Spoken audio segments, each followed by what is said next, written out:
दोस्तों, बहुत समय पहले एक गांव था जहां के निवासी अधिकतर गरीबी में जीवन यापन कर रहे थे।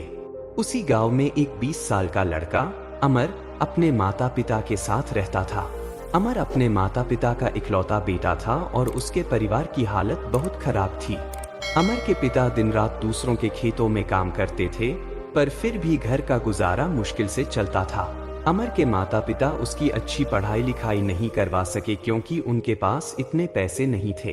अमर को यह बात हमेशा परेशान करती थी। वह अपने पिता के साथ खेतों में काम करता था और हर दिन सोचता था कि क्या यह गरीबी ही उसकी किस्मत है। एक दिन अमर ने खेत पर काम पर जाने से मना कर दिया। वह चुपचाप गांव के बाहर एक बाग में जाकर बैठ गया। उसकी आंखों में आंसू थे और दिल में निराशा। वह सोच रहा था, क्या मेरी जिंदगी में कभी खुशी आएगी? क्या गरीबी ही हमारा भाग्य है? तभी वहां से एक साधु गुजर रहे थे। साधु ने अमर को उदास और अकेला बैठे देखा। उन्होंने अपने कदम रोके और उसके पास आकर पूछा, बेटा, क्यों इतने उदास हो? क्या बात है? अमर ने पहले कुछ नहीं कहा, पर साधु के बार बार पूछने पर उसने अपनी सारी बात बता दी। उसने कहा, हम बहुत गरीब हैं। मेरे पिता दिन रात मेहनत करते हैं, पर फिर भी हम सुखी नहीं हैं।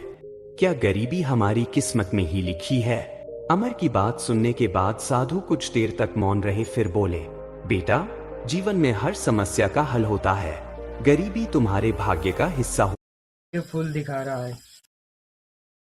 होता है। गरीबी तुम्हारे भाग्य का हिस्सा हो सकती है, लेकिन इसे बदलने का तरीका भी तुम्हारे ही पास है। मैं तुम्हें एक परीक्षा दे फूल दिखा रहा है। तुम्हारे ही पास है।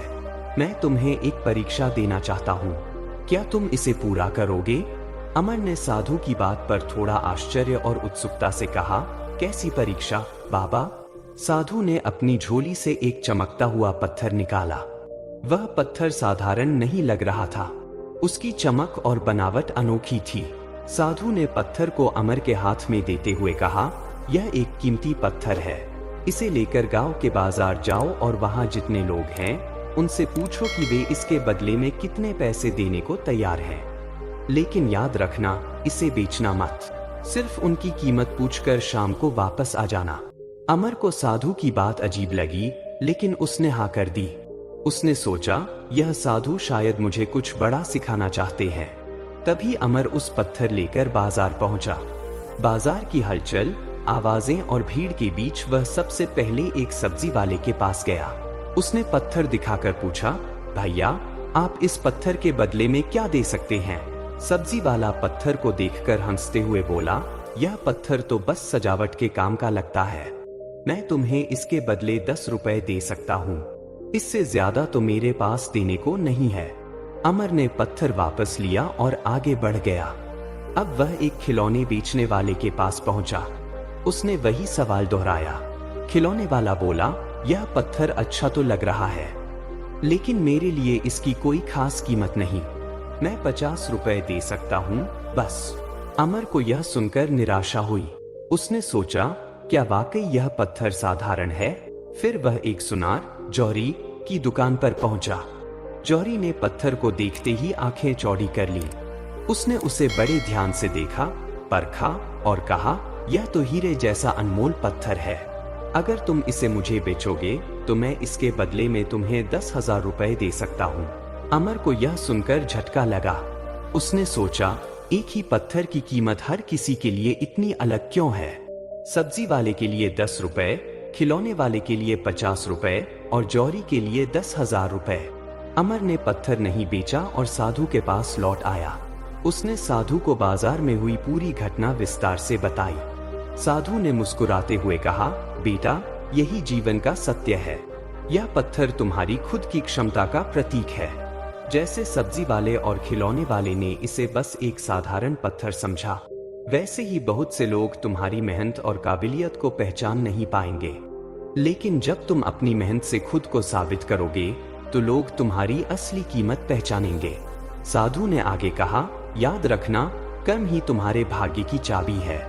यदि तुम मेहनत नहीं करोगे तो तुम्हारी असली काबिलियत दुनिया के लिए छिपी रहेगी। लेकिन यदि तुम लगातार प्रयास करते रहोगे तो एक दिन तुम्हारा भाग्य तुम्हारे कर्मों के अनुरूप चमकने लगेगा। जैसे जौहरी ने इस पत्थर की असली कीमत पहचानी, वैसे ही दुनिया तुम्हारी मेहनत और हुनर को तब पहचानेगी जब तुम अपने जीवन में कुछ कर दिखाओगे। साधु की बातों ने अमर के जीवन की दिशा बदल दी। उसने समझ लिया कि उसकी गरीबी स्थायी नहीं है।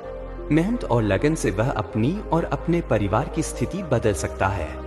उस दिन के बाद अमर ने खुद को कभी भी भाग्य के भरोसे नहीं छोड़ा और अपने कर्मों से अपने भाग्य को चमकाया। दोस्तों, यह कहानी हमें सिखाती है कि कर्म के बिना भाग्य अधूरा है। हमें हमेशा मेहनत करते रहना चाहिए, क्योंकि हमारी मेहनत ही हमारी असली पहचान और हमारी किस्मत का निर्धारण करती है। दोस्तों, अमर के जीवन में साधु जी आ गए, जिन्होंने उसे सही मार्ग दिखाया और सिखाया कि कर्म ही भाग्य बदलने की चाबी है। लेकिन यह भी सच है कि हर किसी की जिंदगी में ऐसा कोई साधु नहीं आता। आपको अपनी लड़ाई खुद लड़नी होगी, अपने संघर्षों का सामना खुद करना होगा। दोस्तों, इस सफर में हमारा YouTube चैनल हमेशा आपकी मदद और प्रेरणा के लिए तैयार